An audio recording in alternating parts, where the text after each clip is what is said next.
Pronto, está sendo transmitido.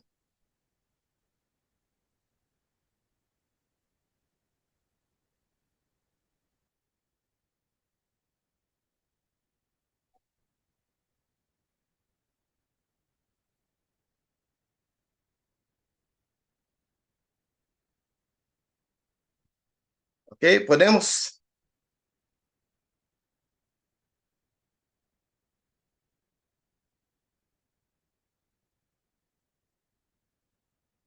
Só um segundinho aqui. Estou tentando nos encontrar.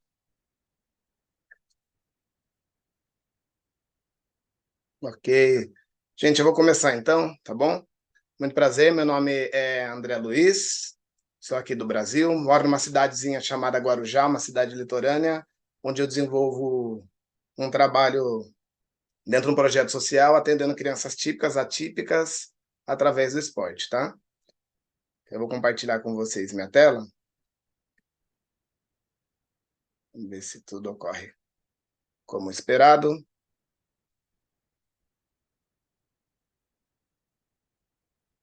Isso.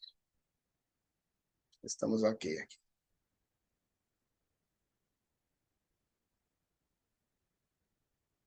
Só um segundinho.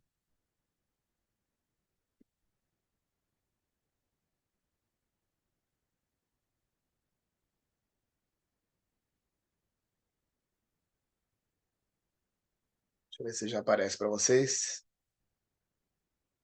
Minha tela já aparece compartilhada.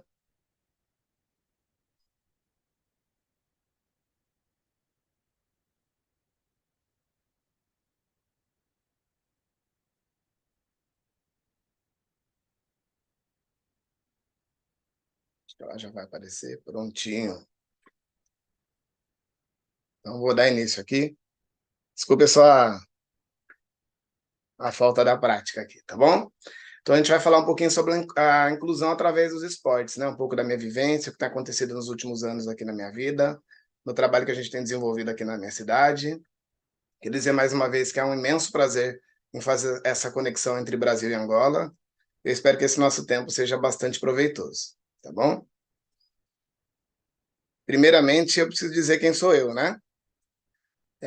Eu me chamo André Luiz, sou profissional de educação física há 22 anos, fui professor da rede estadual de ensino aqui, né, da rede pública de ensino durante 21 anos. Nesse tempo aprendi muita coisa sobre diversas áreas, muito sobre inclusão, mas de uma forma um pouquinho diferente, né, através das dores que a gente vivencia quando a gente trabalha com inclusão, né.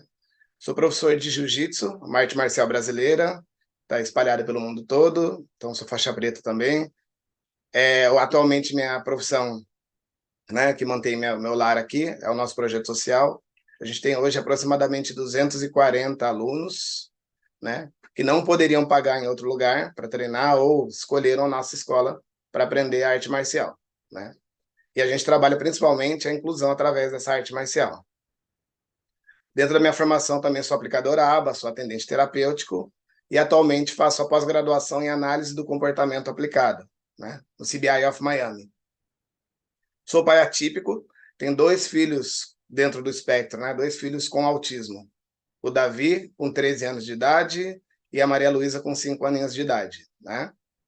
Davi, ele é um menino que tem um grau, né? Que tem aí um nível de suporte 1, enquanto a Maria está dentro do nível de suporte 2.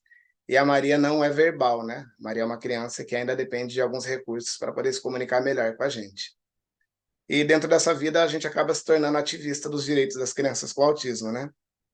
E também dos adolescentes e dos adultos. Então, nossa vida fez uma virada de uma vez, assim que a gente descobriu o autismo na nossa segunda filha, né? São 4 filhos, mas a segunda com autismo. E a partir daí a gente precisou repensar o que a gente queria como profissão, como a gente tinha como meta de vida, e a partir daí a gente começou a trabalhar, né? Colher o máximo de conhecimento possível para que a gente pudesse, hoje, poder espalhar um pouquinho de esperança e ajuda para quem precisa tanto quanto nós, né? Quando a gente fala de inclusão, eu falo que eu tenho certas dores com a inclusão, porque, assim, durante 21 anos no Estado, eu escutei uma história sobre inclusão, né? Inclusão era através de políticas nacionais que permitiam que todos tivessem acesso de forma igualitária e pudessem ir até o ensino superior, né? Do ensino infantil, da educação infantil até o superior, obviamente dentro do sistema, e ali trocando de salas, turmas, e ele pudesse chegar até um nível universitário. O que eu via na prática era uma coisa muito diferente disso, né? E o que eu via na prática é o que não é inclusão. Durante muito tempo eu vi pessoas maravilhosas lutando pela inclusão, mas eu vi muito disso daqui. Crianças deixadas de lado e adolescentes deixados de lado nas atividades, porque as pessoas achavam que eles não compreendiam. Aula sem nenhum tipo de adaptação para esses meninos e meninas. Nenhum tipo de avaliação, ao ponto de chegar e falar assim, essa criança tem autismo, então a nota dele é 5. Mas ninguém avaliou ainda. Não, mas dá 5 que está tudo certo, né? Uma prática que não era incomum aqui. E eu, às vezes, eu me questionava, mas por que isso? Por que ele não tem chance de fazer outra atividade? O que a gente não pode fazer, né? Por que a gente não pode fazer diferente? Por ser da área da educação física, eu tinha outra visão sobre muitos dos alunos, né? Eu via potencialidades que talvez em sala não fossem tão visíveis, né? Outro problema, não deixar se expressar livremente. De repente, aquele aluno precisa de uma regulação, ele precisava andar pela sala. E aí existe uma confusão com o que é disciplina, né? Muitas vezes, dentro dessa regulação, o aluno só precisa ficar em pé, sentado, né, em pé ao lado da mesa dele, para ele poder ouvir o professor. Ou ele está desenhando enquanto ele está fazendo atividade. E a gente viu, né, em outras palestras aqui, que o desenhar não atrapalha em nada. Talvez seja o momento dele estar ouvindo o que aquele professor, o que ele adulto está falando, né? Então, assim, eu tive grandes oportunidades de aprender muito sobre como não fazer e outras maiores ainda de descobrir um caminho para como fazer melhor, né? E assim, aqui são alguns meninos e meninas que foram meus alunos. Perdão. Meninos e meninas com potencial incrível e que muitas vezes eram deixados um pouquinho de lado. E meninas com superdotação, extremamente inteligentes, mas que eram avaliados por um sistema que não é preparado para isso. Meninos e meninas dentro do espectro que não eram avaliados e que não eram tratados da forma que é necessário, né? Eu separei uma frase do Paulo Freire que diz: a inclusão acontece quando se aprende com as diferenças e não com as igualdades. O discurso sobre inclusão, às vezes, ele busca uma igualdade. A gente precisa partir do princípio que somos todos diferentes. E é essa diferença que nos faz humanos também, né? Só que nesse caminho eu encontrei pessoas maravilhosas, né? Essa aqui é uma homenagenzinha a gente que tem me ajudado muito dentro do caminho da inclusão. É necessário conhecimento, é necessário aprender sobre o que está se tratando, né? Antes e tão importante quanto o acolhimento, a informação vem juntinho ali, sabe? Se você não tiver informação, muitas vezes você vai deixar de acolher da forma certa, né? E o acolher é preparar para uma vida. Eu gosto de dizer que a inclusão é exatamente isso. A inclusão é uma preparação para a vida, né? Não é só colocar junto, mas é colocar sentindo-se parte. E aqui é a minha família, né? Maria Luísa e David Luiz, né? O Davi e Maria, minha esposa Kelly, minhas filhas Ana Beatriz e Mariana. Junto com eles e alguns amigos, a gente desenvolve um trabalho que é um projeto social que ensina artes marciais para crianças típicas e atípicas aqui no Guarujá, né? Que fica em São Paulo. A gente também tem atendimentos individuais para alguns meninos e meninas que ainda não conseguem trabalhar em grupo. Isso também é parte da inclusão, precisa se falar sobre isso. Às vezes, só inserir num grupo lá de 20, 30 crianças não é o ideal. Você precisa que aquelas habilidades, que aquelas potencialidades possam ser trabalhadas de uma forma mais isolada, né? De acordo com a necessidade de cada aluno, né? A educação física, para ela ser inclusiva, para o esporte trazer algo de bom para a criança, é preciso pensar sempre que precisa de planejamento. As condições de aprendizagem precisam ser equiparadas. Aquele aluno com mais dificuldade tem tanto direito de aprender quanto aquele que tem menos dificuldade, né? É necessário que a gente observe. E para observar, você vai gastar um pouquinho, né? Você vai utilizar um pouco do teu tempo, né? O que será que é necessário para aquela turma? O que é necessário para aquele aluno? O que realmente dentro do currículo a gente precisa aprender? O que a gente vai levar, como eu disse mais uma vez, para a vida, né? A escola é parte da vida de uma criança, do adolescente. do jovem adulto, mas ela não é toda a vida. É um lugar de interação, de aprendizagem, mas a gente precisa preparar para que essa inclusão aconteça na sociedade, né? E aí é nesse momento que a educação física vai entrar, porque ela é uma prática baseada em evidências, são os exercícios físicos, né? Só que assim, as pessoas pensam muito no contexto esportivo apenas, né? É uma forma de se inserir muito boa? Sim, mas ela não deve ser fechada como a única forma, né? Você pode ter esportes coletivos como basquete, futebol, e neles conseguir uma inserção, né? Aquela criança que vai conseguir praticar ali com os colegas. Ele vai conseguir, através do que ele vê no outro, aprender. Você pode ter crianças que precisem, e adolescentes, e adultos que precisem ser inseridos através de atividades individuais, né? Como é o que eu faço, que eu trabalho com artes marciais. Dentro do contexto da arte marcial, embora ele seja praticado em grupo, o aprendizado, a técnica é para a pessoa. Então, o desenvolvimento pessoal vai levar aqui à inclusão, né? Mas a principal pergunta que a gente precisa fazer, se vai, né, fazer uma escolha para um esporte coletivo ou individual, qual é a preferência daquela criança? Obviamente, ela precisa ser apresentada a todas, né, possibilidades.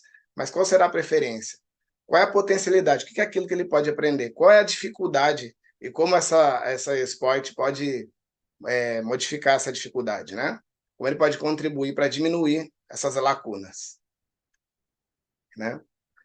O exercício e o movimento são práticas consideradas no tratamento do autismo, né? A gente aqui vai fechar um pouquinho o assunto dentro do autismo, da deficiência intelectual, mas a gente está falando na inclusão como um todo, né? Então, assim, como é uma prática baseada em evidências, houveram estudos que comprovaram a possibilidade do uso da atividade física também no tratamento, né? Também para melhorar alguns componentes da vida como um todo para essas pessoas, né? Aqui eu vou falar um pouquinho, né? O uso do esforço físico e dos movimentos para direcionar o máximo possível de habilidades e comportamentos. Eles conseguem ser trabalhados dentro das atividades físicas, dos exercícios físicos. E aqui a gente entra com a inclusão de esportes, atividades recreativas, as artes marciais, yoga e outras práticas na qual ele precise parar e integrar o corpo àquela atividade, né? Quando a gente fala do corpo se movendo, ele não se move por si só, né? Existe uma série de consequências, uma série de atividades que estão acontecendo ali, e por isso os benefícios vão se afunilando, né? De repente é um jogo, uma brincadeira, mas ela vai despertar várias habilidades para que ele consiga participar daquele propósito, né? E a gente tem configurações individuais, como a gente já havia visto, e grupo ou equipe. Lembrando que quando a gente trabalha em grupos, a gente está trabalhando um outro componente muito importante para a inclusão, mas principalmente para essa vida como um todo, que são as habilidades sociais, né? Estar com pares, ter que interagir com pares é muito importante. Não é incomum, aí eu vou falar como pai atípico, que nossos filhos acabem ficando de canto por dificuldades com interações, né? Por isso, esse seria o carro-chefe do trabalho, né? A gente promover interações para que eles possam trocar ali com os pares e começar a conviver de uma forma mais harmônica. É preciso que crianças típicas conheçam crianças atípicas, né? E vejam quais são as necessidades, quais são as potencialidades, como eles podem estar interagindo e vivendo juntos. O exercício e movimento ele é empregado para diversas possibilidades dentro do autismo e da deficiência intelectual, né? Você tem a possibilidade de direcionar habilidades e comportamentos. Uma determinada habilidade que eu queira trabalhar, eu posso colocar ela como o motor daquela atividade. Por exemplo, eu preciso que o aluno sente, né? Ele precisa sentar para que ele possa se concentrar, por exemplo, numa sala de aula. Para fazer isso, eu posso usar uma atividade na qual, por exemplo, eles têm que correr e sentar em determinado lugar e esperar alguns segundos para voltar a correr. Então, eu tenho o exercício, eu tenho a atividade física, mas eu tenho aquele comportamento dentro da atividade que eu preciso que seja treinado. Como é um contexto mais aberto, né, a chance de você conseguir que esses treinos sejam generalizados, né, que eles venham para a vida daquela pessoa, são muito maiores, né? E daí a gente vai falar também sobre a contingência. O que é isso? É quando esse exercício, essa atividade, ele vai funcionar parecido com um prêmio, né? De repente, o comportamento na sala de aula melhorou, ele conseguiu fazer as atividades, ou no dia a dia ele fez uma atividade da casa, e aí, como prêmio, você vai dar uma atividade que ele goste, o esporte que ele goste. Tipo, deve evitar usar como punição, né? Não é o melhor caminho. Então, a gente vai sempre premiar as boas práticas com contingências que envolvam exercício físico, né? Ah, então a gente vai passear, vai brincar. É muito legal a gente poder parear a brincadeira com atividades boas, né? E com comportamentos desejados. O exercício também vai ser usado para reduzir estereotipias vocais e motoras, né? Por uma série de mecanismos, o organismo ele precisa de muita dopamina ali. E a criança estava usando a estimulação sensorial. Quando ela tem uma prática esportiva, essa estimulação ela vai baixando de nível. E aí você tem uma criança que às vezes não consegue ficar sentadinha no lugar, passando um tempinho mais sentado e prestando atenção no que está sendo feito, por exemplo, em sala de aula, né? O aumento da aptidão física e das habilidades motoras. Quando a gente fala da necessidade de aumentar a aptidão física, a gente está falando de uma prontidão, né? Do estar pronto para fazer as outras atividades. Às vezes você tem uma criança com hipotonia, ela senta, ela escorrega na cadeira, fica toda molinha, ela tem dificuldade de prestar atenção porque demanda um esforço muito grande, até físico, né? Estar posicionado ali para assistir uma aula. A atividade física vai melhorar essa aptidão, né? E ele vai começar a participar melhor das atividades, por exemplo, se ele precisar ficar em fila, se ele precisar andar com os colegas até um refeitório, né? A atividade física tem esse potencial de deixar preparado para as outras atividades do dia, né? E é um espaço incrível para a generalização. A generalização é pegar uma habilidade que está sendo trabalhada em outro contexto e aumentar ela para todos os contextos do dia daquela pessoa. Mas vamos imaginar aqui que seja talvez o olhar nos olhos, né? Num jogo, numa brincadeira, você vai pegar uma bola, algum material, vai pedir para que aquela criança te olhe nos olhos, vai lançar a bola para ela. A ideia é que ela conviva com outras crianças e jogue com outras crianças, e a partir daí ela generalize a necessidade de manter o contato visual, que é uma das dificuldades que a gente vai encontrar dentro do espectro, né? Benefícios físicos que a gente pode elencar rapidamente aqui. Melhora nas capacidades físicas, força, resistência, agilidade, que são necessários, como eu disse ali atrás, para a melhora da prontidão, para poder fazer as atividades do dia, para ter um corpo que seja mais funcional, né? Ela pode ir pegar um objeto para aumentar o nível de autonomia desse aluno. A gente precisa falar de inclusão, a gente precisa falar de autonomia, né? Quanto maior a autonomia da criança, mais fácil fica fazer esse processo de inclusão, mais ela vai estar incluída naquele meio, porque ela não necessita de um acompanhamento especial para aquela determinada atividade, né? Melhora na resistência cardiovascular. Imagino que é uma pessoa que vai se cansar menos. Se ela se cansa menos, as demandas, né, as atividades do dia, seja até o próprio deslocamento, vão diminuir de resistência, de dificuldade. Imagina também que assim, você está mantendo a saúde cardiovascular, você está diminuindo o percentual de gordura. Não é incomum que a gente encontre alguns dos nossos alunos no sobrepeso pelo sedentarismo, né? O sedentarismo é um mal que ele não escolhe gênero, ele não escolhe típicos e atípicos. Bastou que você pare de se exercitar, você pare de praticar atividades físicas, você vai começar a sentir os males do sedentarismo, né? E a gente tem a produção dos neurotransmissores, dopamina, serotonina, endorfina, que estão ligados ao bem-estar. Então, a prática do exercício deveria ser para todas as pessoas, que ele promove esse bem-estar. Imagina uma criança que muitas vezes usa algumas medicações, ou então ela precisa fazer um número de terapias maior. A prática do exercício vai ajudar ali a parear, né, a melhorar essa quantidade de medicamento, talvez até ser diminuída, ou então esse bem-estar começar a ser sentido, né? A nossa ideia sempre é isso. A primeira coisa que a gente vem buscar com a atividade física é o bem-estar, né? E aí, quando a gente fala de inclusão, não tem como deixar de falar da área de comunicação, né, e da área social, da prontidão escolar, do conseguir estar presente ali, fazer as atividades, adaptação, principalmente autoajuda e a área motora. Uma das maiores dificuldades que a gente encontra com alguns dos nossos aluninhos está em amarrar uma faixa, pegar um objeto, se vestir, são coisas que são necessárias para o dia a dia, né? E aí um último item que entra aqui é a redução do comportamento desafiador. Ele é o maior concorrente para aprendizado. Toda vez que eu tenho um comportamento desafiador, e a figura do professor, do pai, da mãe é colocada em questionamento, eu tenho uma dificuldade maior de aprender coisas básicas do dia a dia e as atividades escolares. Então, quando a gente pensa em inclusão, a gente precisa, como que a gente vai começar, né? De repente você tem uma turma, você tem uma sala de aula ali, e a coordenação, a direção, ou no dia a dia você tem um aluno numa atividade que você faça, e ela diz que aquele aluno precisa de um cuidado especial, que ele precisa ter questões resolvidas ali pela tua aula, né?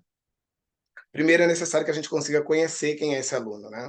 Será que ele já tem um repertório motor? Será que o grau de dificuldade que ele tem é maior ou menor que de outras pessoas? O que ele é capaz de fazer, né? É interessante que se tenha um diálogo para saber quais as queixas, né? Dentro do comportamento ali, o que é difícil para ele, quais são as dificuldades e o que ele faz de melhor. A gente poderia falar que existem dezenas de testes para serem feitos. Eu não considero a coisa mais importante a testagem nesse primeiro momento, né? Escalas, por exemplo, de desenvolvimento motor, porque eu quero ver aquela criança inserida num contexto, numa atividade física, no exercício físico. Se é uma primeira vez, se é um exercício isolado, eu também vou tentar observar ali o quão parecido com outras crianças aquele movimento dela é, né? Qual é a necessidade que eu devo trabalhar ali. Aí a gente tem a necessidade, muitas vezes, de uma anamnese junto com os pais, com a família, para tentar descobrir, por exemplo, um histórico de alguma outra comorbidade, ou então a necessidade de observar alguma coisa ali que a criança faça ou deixe de fazer. Então é preciso que seja interdisciplinar. A gente só consegue melhorar e fazer a inclusão, né, melhorar os aspectos na vida e fazer a inclusão, se todo mundo trabalhar juntos, né? É muito difícil quando você tem uma família que está buscando a inclusão e o contexto escolar não pensa do mesmo jeito. Ou então um contexto escolar que busca a inclusão e a família não se dispõe a ajudar, né? Mas nada, vale lembrar aqui que nada vai substituir a sua intervenção, nada vai substituir você pegar na mão daquele aluno, você olhar nos olhos dele, você observá-lo para saber quais são as necessidades, né? Eu vou usar aqui até a palavra empatia. É necessário que se tenha empatia se a gente começar a pensar em inclusão, né? Num primeiro momento, você vai ter que pensar como são os contatos físicos, como vai ser esse primeiro momento dos dois juntos, né? Você que vai estar dando aquela aula, que vai estar com aquela criança, precisa ser da forma mais agradável possível. O ideal seria dar uma previsibilidade, né? Dizer para aquela criança, para aquele adolescente, para aquele adulto, olha, hoje a gente vai fazer uma atividade física. A gente que trabalha com luta tem que ter um cuidado maior ainda, porque quando a gente fala em luta, as pessoas pareiam a ideia de agressividade, né? Você fala, ah, não, vai fazer uma luta, vai bater, vai ficar mais agressivo, quando na verdade a gente vai conseguir disciplina, autocontrole, né? São outras vertentes que a gente trabalha dentro da arte marcial. A ideia é que a gente elimine o máximo possível de barreiras de aprendizagem. Incluir é eliminar essas barreiras ou diminuí-las, né? Eu preciso que aquela criança, que aquele aluno, ele esteja presente em aula, mas não só presente. Que ele comece a entender o que está acontecendo ali naquele processo, que ele possa partir, assim como os outros, né, compartilhar aquele conhecimento que está sendo trabalhado ali. Para isso é necessário que a gente trabalhe autonomia, autocuidado e o que eu chamo de comportamentos de aprendiz, né? Na literatura a gente vai ver alguns nomes diferentes, mas é assim, quais são as necessidades, né, que todo aluno tem para começar a aprender? Né? Qual a primeira coisa que a gente precisa para aprender algo com outro ser humano, né? A gente vai estar falando isso daqui a pouquinho.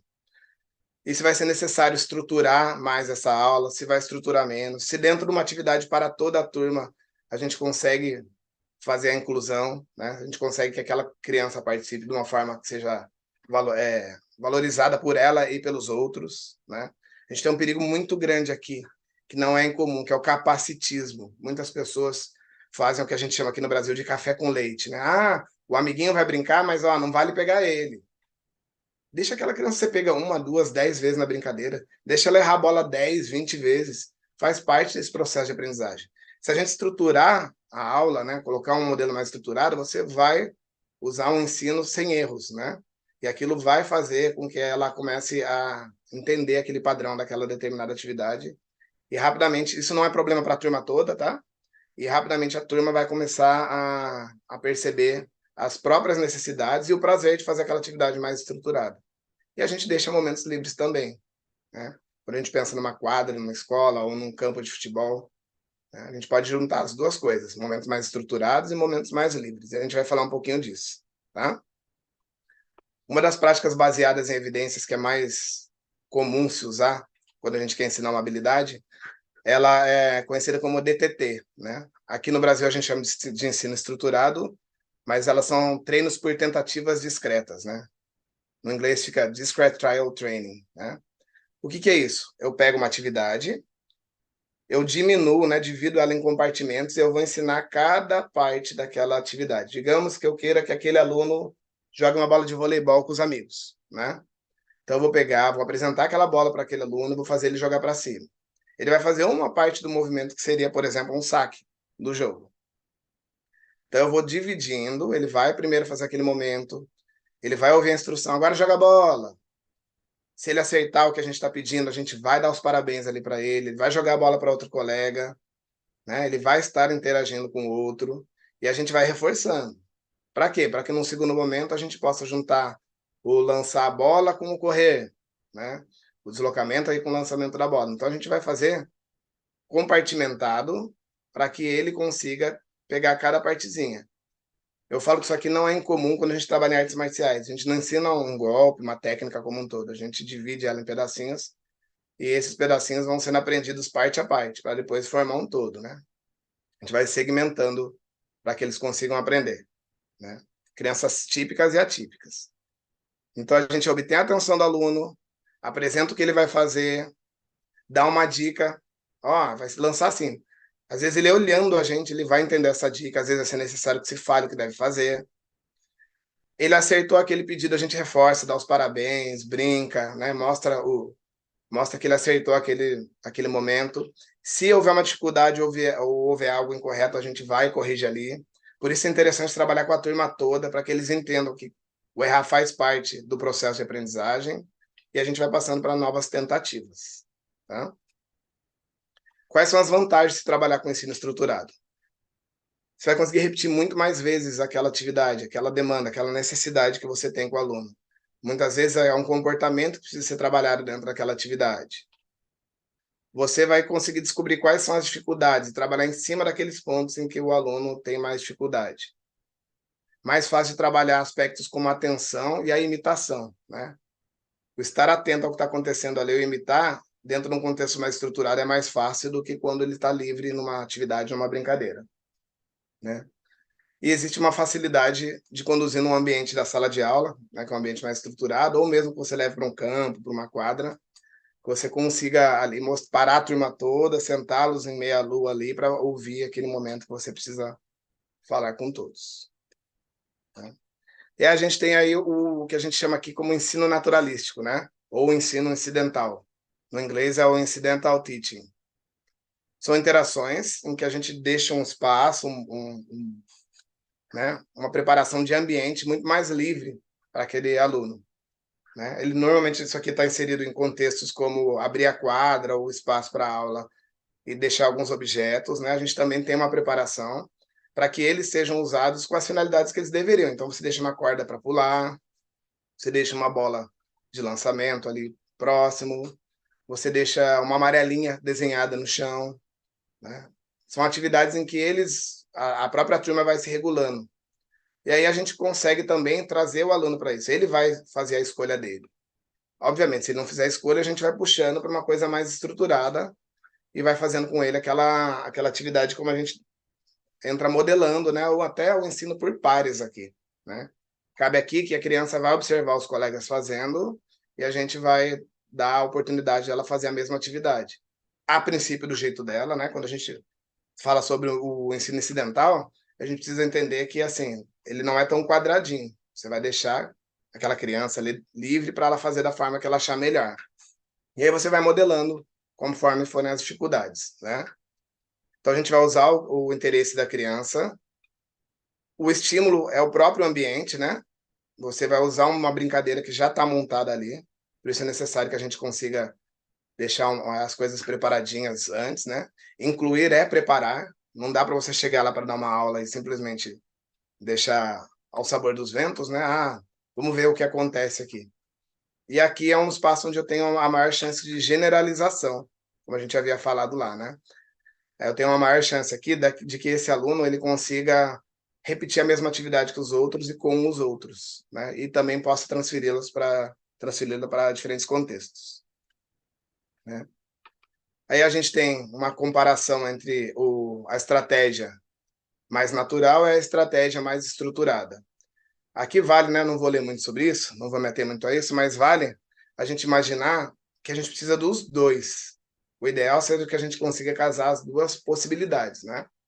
A gente, por exemplo, você vai levar toda uma turma para uma atividade, a gente imagina que essa atividade comece naturalmente, a gente vai encontrando algumas dificuldades da turma e a gente vai trabalhando aquelas dificuldades, né?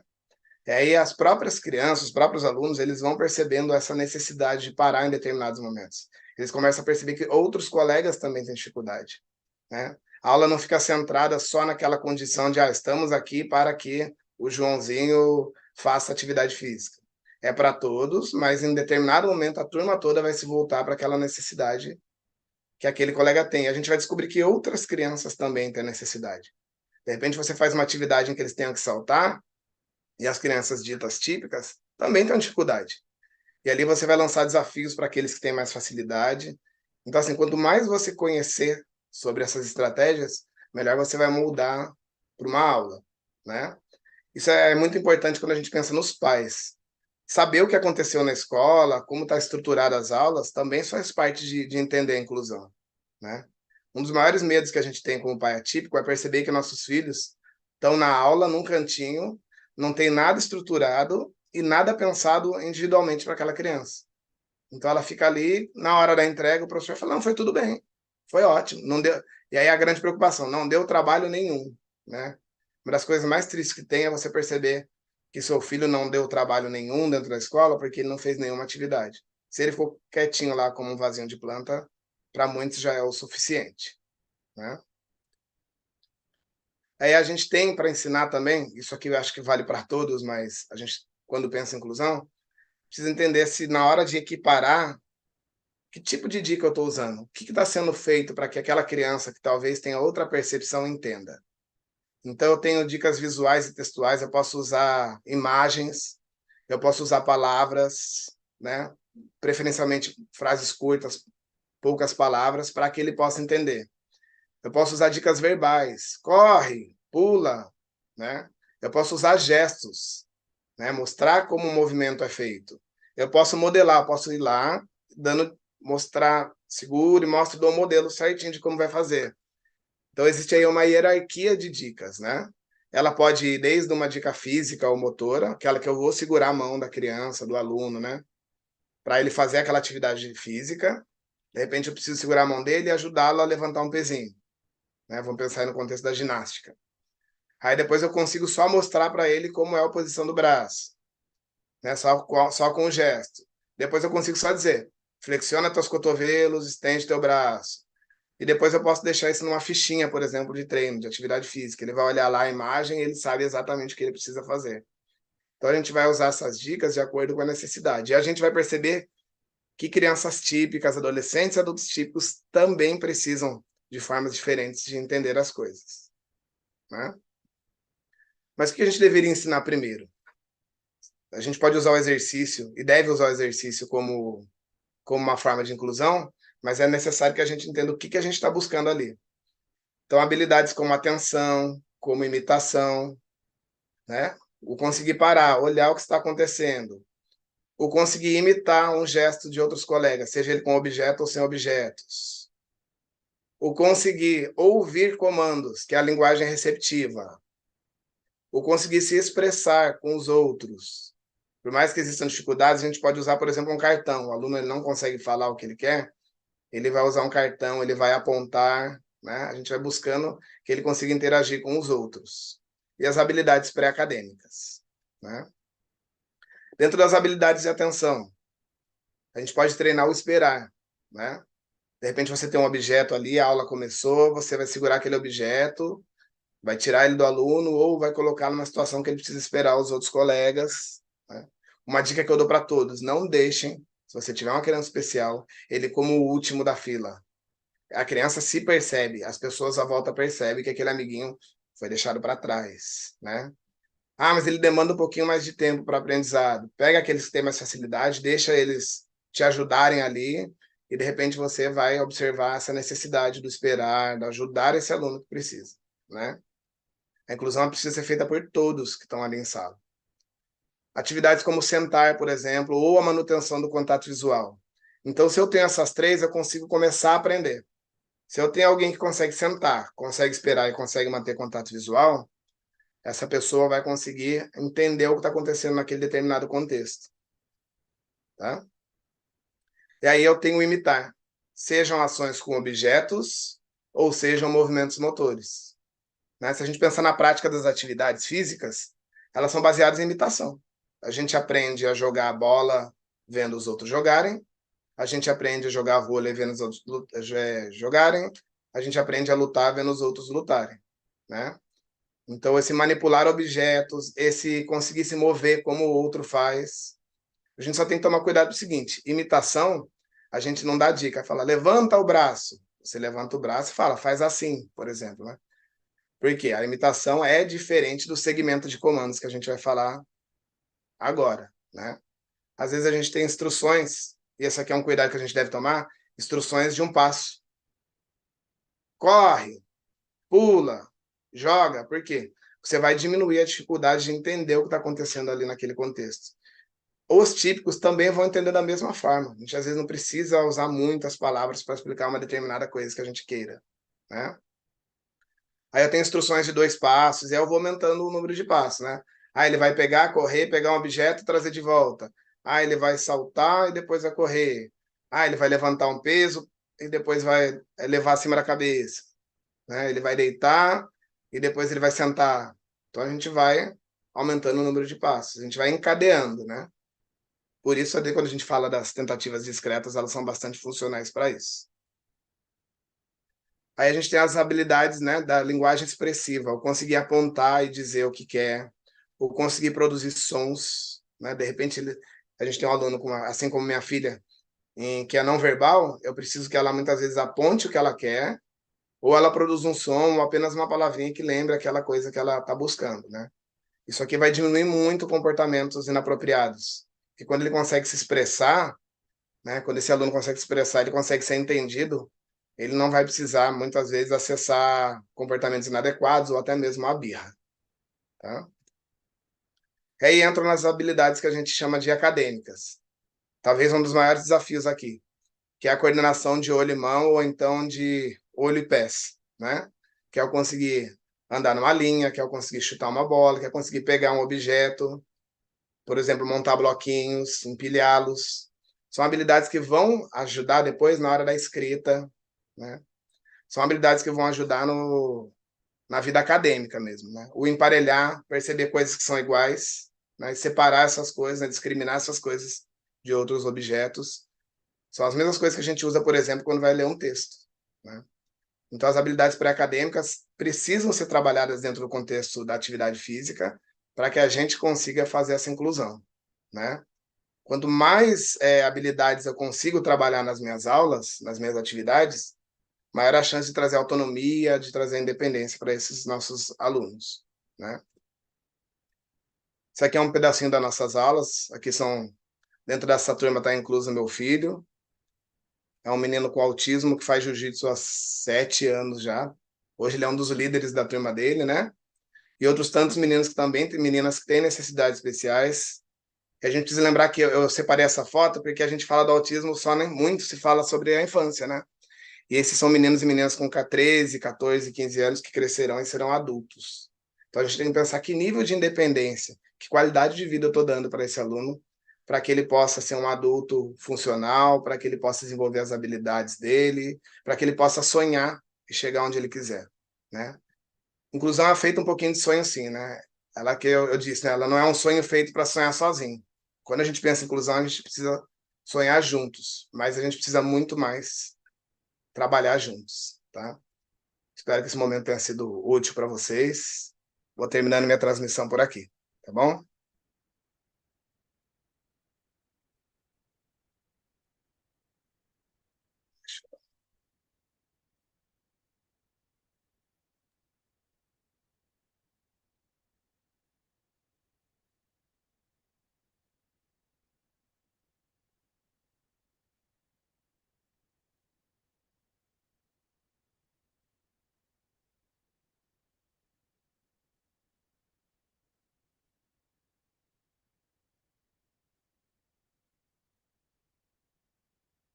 Pronto.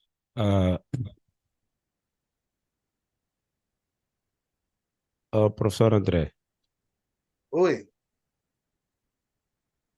consegue ouvir-me, por favor? consigo? Ok, professor André, eu tenho aqui uma questão que eu queria colocar. A minha À questão é, vontade. quais as atividades que ajudam na inclusão de pessoas com autismo, no caso? O professor falou aqui da prática de jiu-jitsu, no caso, e eu Sim. gostaria de saber se todos os esportes pronto, Assim, ajudam, no a caso. gente tem uma gama de esportes muito grande, né? Todos, na verdade, são possibilidades para que a gente consiga incluir.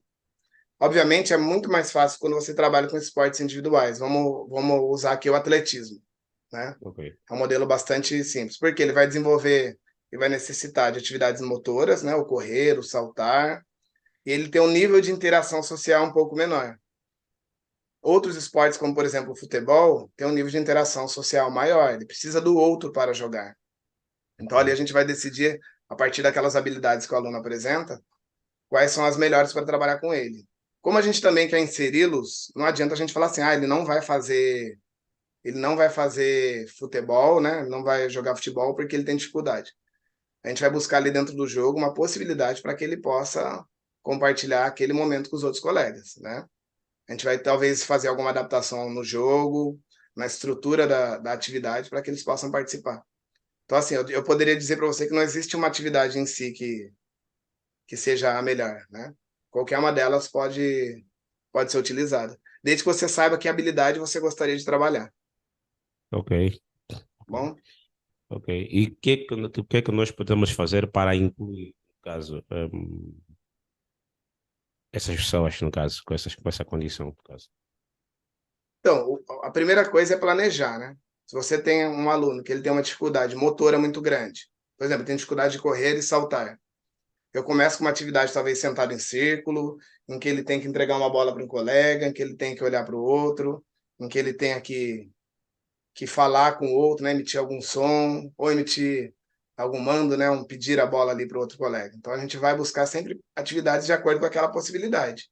A ideia é que a gente não frustre esse aprendiz, né, colocando uma atividade muito além do que ele pode fazer, e também não frustre ele pelo outro lado, deixando ele à parte de todas as atividades. Então a gente vai buscar sempre algo que ele possa usar uma determinada habilidade. Por exemplo, ele é uma criança que joga, lança os objetos do dia a dia. Ele não segura. Você dá uma caneta, ele joga. Você dá um lápis, ele joga o caderno. Ali no contexto da atividade física, você pode dar uma bola para ele e ele vai tentar arremessar para os colegas. Tá? Essas são algumas Ok, possibilidades.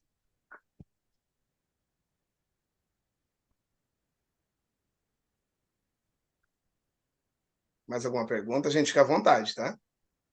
ok, ok, ok. Percebi.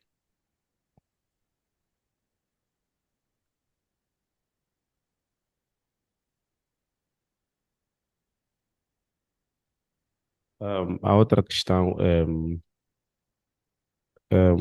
quais são os princípios da educação, no caso, inclusiva? Né? A gente vai pensar que o primeiro princípio que deveria ser o mais trabalhado seria a equidade, né? A equidade é que você dê o acesso a todos, né? Que todos Ok, possam participar da mesma forma.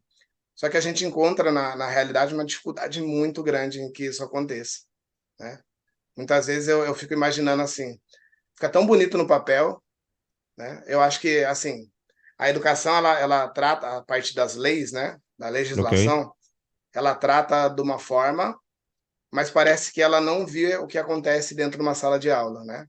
Ela fala sobre equidade, né? Sobre equidade, ela fala sobre a possibilidade de todos aprenderem juntos, de todos terem acesso, mas muitas vezes ela não dá condição, né?